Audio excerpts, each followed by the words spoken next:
right.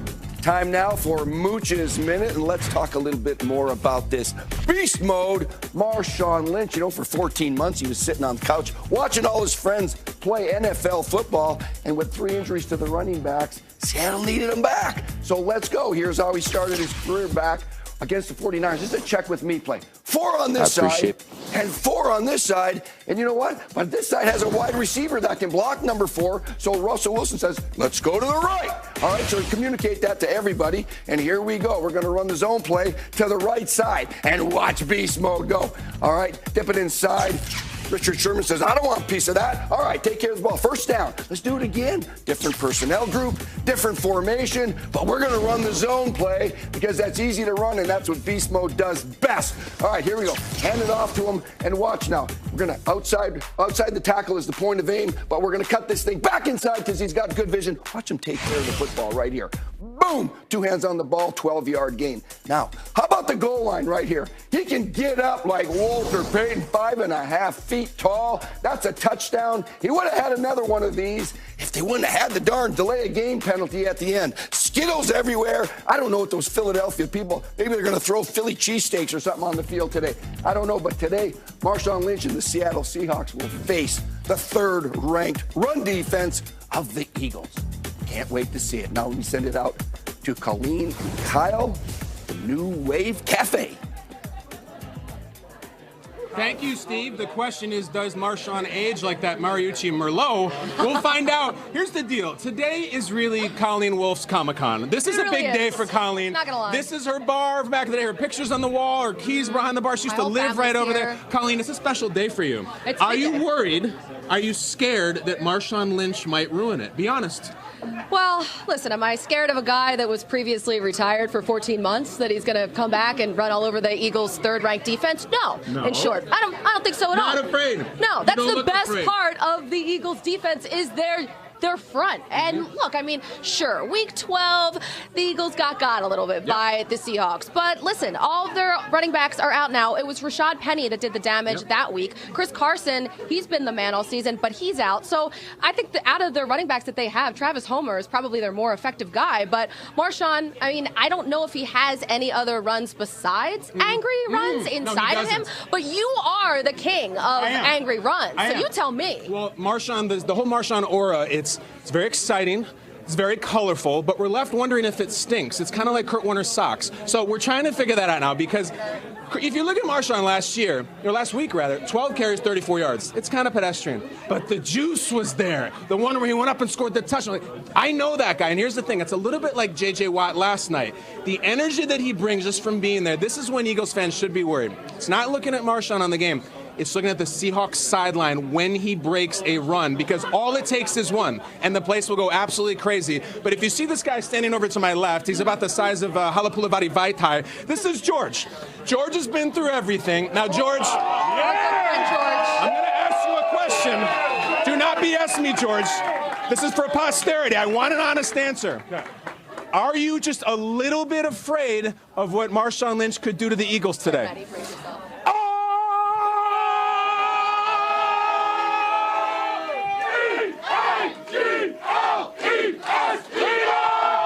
I think that's a no. I think that's a big no. No. Angry runs be damned. Not here at the New Wave Cafe. No way. So, Kurt Warner, we're going to send it back to you, and I hope you're good with your socks out there. I like the socks. The answer was no. I am good with my socks, but I like the connectivity. I appreciate you guys paying attention here. Time for Next Gen Stats, powered by AWS. Take a look at Jadeveon Clowney and his impact with the Seahawks. You see, with him, 398 dropbacks, pressure rate 24%, a little over 24% in the sack rate there. And then without him, obviously, it drops all the way down to 17.5 on the pressure rate. Right. So I know it's a lot of stats, next-gen stats. You guys do a great job. That just means he has a big impact when he's on the field in terms of rushing the passer. And so I'm going to show you some of the things, because to me, he's a splash player, right? So we see him on the inside right here. This is what he does. He wins quickly. And he creates havoc in the backfield. And doesn't have to be just in the pass game, but in the run game. And you saw that one. He's on the right-hand side, on the inside. Now we're going to put him on the left-hand side, on the outside. And again, big body, creates havoc, Doesn't get the sack there, but leads to the sack. Once again on the left-hand side, you see the bull rush, get back there, create a fumble. But that's the kind of player that he is. They move him all over the place, and he can have impact in the run and pass game. What do you expect from him today? And he's such a phenomenal athlete. You just showed how great of an athlete he is. Not only does he get in there and starts disrupting things, he intercepts the balls, and that's what they're going to need him to do. They only got 3 sacks. As much as Carson Wentz runs around, he can run with him and get him to the ground. No doubt, and I believe he's got... All depends on how he hooks up with this guy, Adam Thielen. Chris Berman told me his favorite nickname for Adam Thielen, oh, what a Thielen, dancing on a ceiling. More than Thielen groovy or anything like that. Thielen all right. It's now time for, I guess he would call it Tim Allen wrench by Boston. Tool time.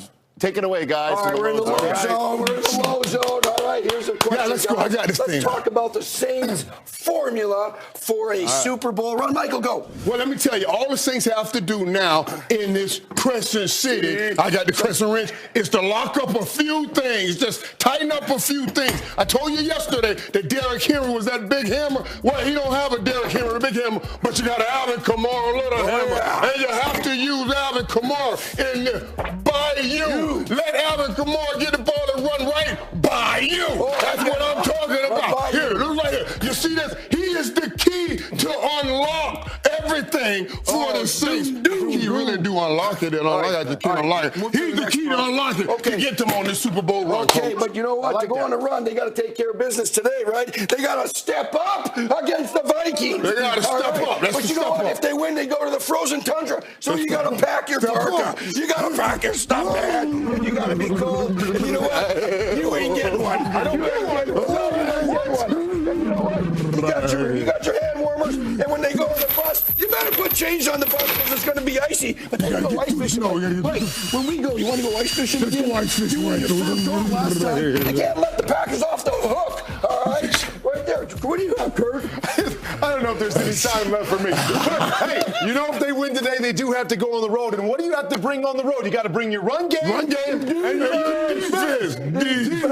Oh, I like your D. I like your D's. And our offense has got to be spot on. Spot on. Laser sharp. Right on. So I'm thinking about, what do you always bring in your tool? You always got to have a hammer. Got to have our hammer, right? And you got to have a drill. You can do so many things with a drill. So we got Drew Brees coming. He's got to be laser focused where he can drill the ball into those tight spaces. And then I need some sort of vice grip, right? So I can reach down and grab everything.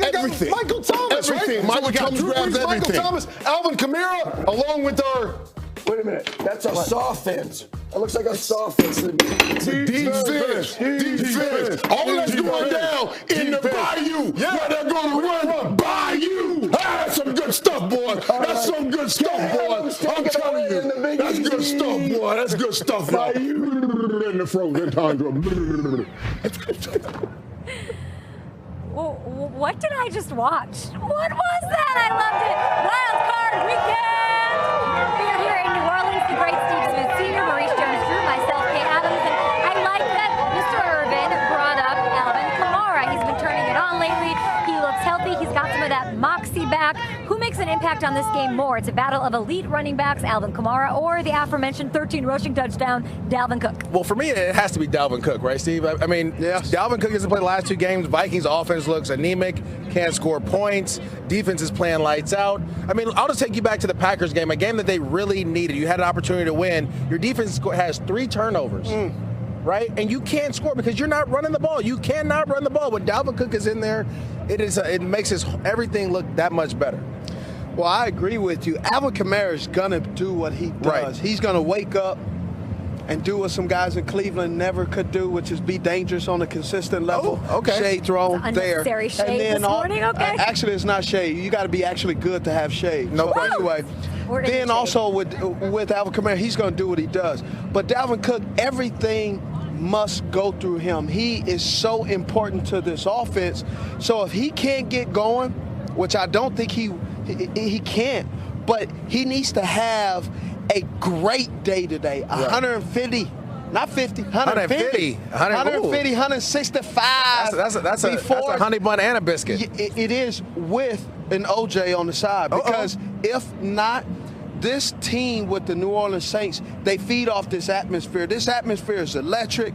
It also will deflate you. It will make you over-communicate. So everybody has to be on their P's and Q's. So Steve Weiss said yesterday that in the last month, the month of December, that the Saints have averaged 40 points a game. It's because they're balanced. 45. It's because they're balanced, right? And that's because they finally got a chance to get Alvin Kamara going. So as much as we want to talk about Dalvin Cook, and as explosive as the Vikings can be with him, think about what the Saints have done over the last month. They've gotten Latavius Murray going. They've gotten Alvin Kamara going in the running game, right? All these different things going on, and yet Drew Brees is still making it rain as well. 2001. That's going to be tough. The class of 2001, the last of the greats. They kept it alive for those 2006 was rocking. Without Teddy Bridgewater, they're sitting here 13-3, probably unhappy to be the 3 seed. These fans are pretty happy, of course, that they get to potentially watch a bit of revenge against the 2017 rematch of the NFC Championship.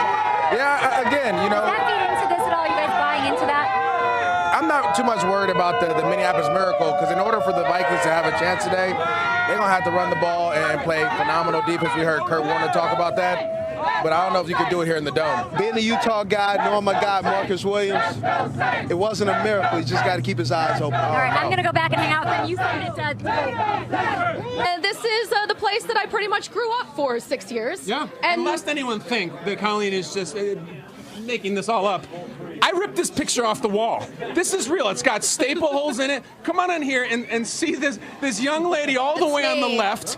And this is her husband, Al Pacino and Carlito's Way, right here. I'll have what he's having. But look at this young lady. Hi, you married Ricky Rubio. Who knew? I know, right? Cat Stevens. Explain yourself. Why was this on the wall, and why are you with Cat Stevens? Because this is a tradition in this neighborhood. That's what we do. And just like there's a new tradition in town too, by the way, because this whole wolf thing, it's obviously catching on because people showing up here, it's online as well because Lane Johnson is tweeting about it. So now you know it's real. Fly Eagles fly. You got, like you said, the dogs before, the wolves before. It's been great. The idea was the dog thing has been done, and there's nothing lamer than a contrived sequel. Bring the dog. No.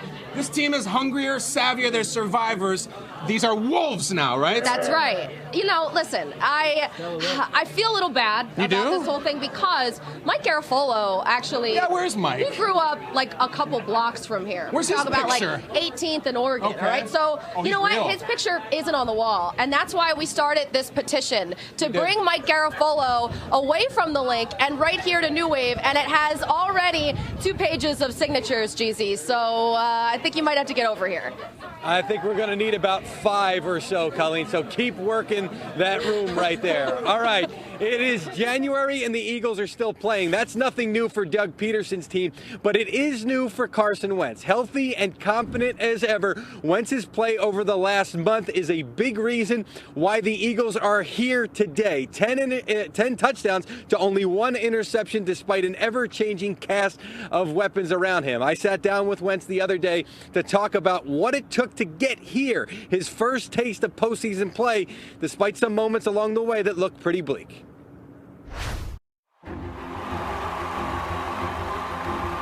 This is a bitter disappointment. Eagles are not mathematically dead, but they are in the deepest trouble.